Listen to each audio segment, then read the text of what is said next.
Ebi byona bagambirwe nyuma abazyo amukoro gokoreka entaranta y'ishomero rya Rwebita Preparatory School erukushango muri Ngoma Kiziba Ward Kagango Division Sheema Municipality.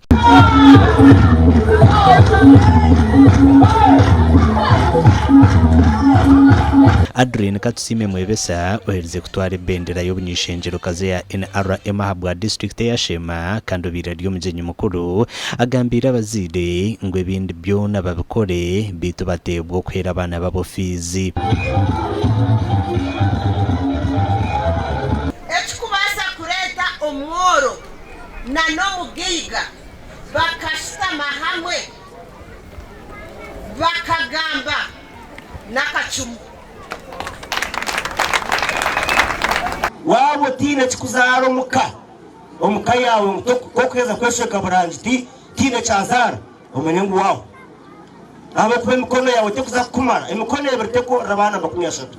Abebembezi bishomereri bebembirwa umuhango Obwegyese Professor Misha Katusime Rwebita nabagira ngo amana ugona bagatire aha kushomesa omutwe emikono hamwe na nomberugona.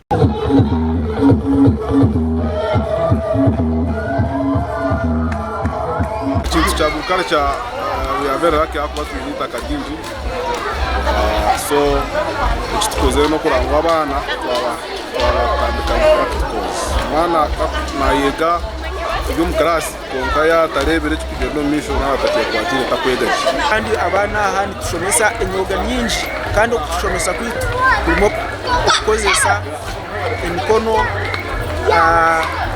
buri kimwe cyone. Abeegi basimire Vision Group na Mnonga TV West abo kubashomesa je na nokutungura entaranta zabo.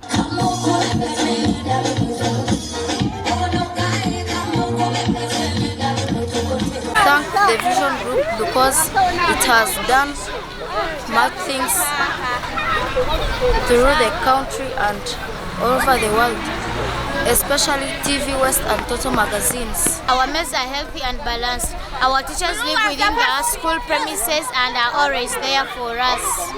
Abeegi abasinjire yokoreka entaranta bahirwe biconco hamwe na za certificate nangwa na za basare zo kushomera busha ahabwe entaranta zabo. Amakuru agagasha kwa Mayuko atwakire.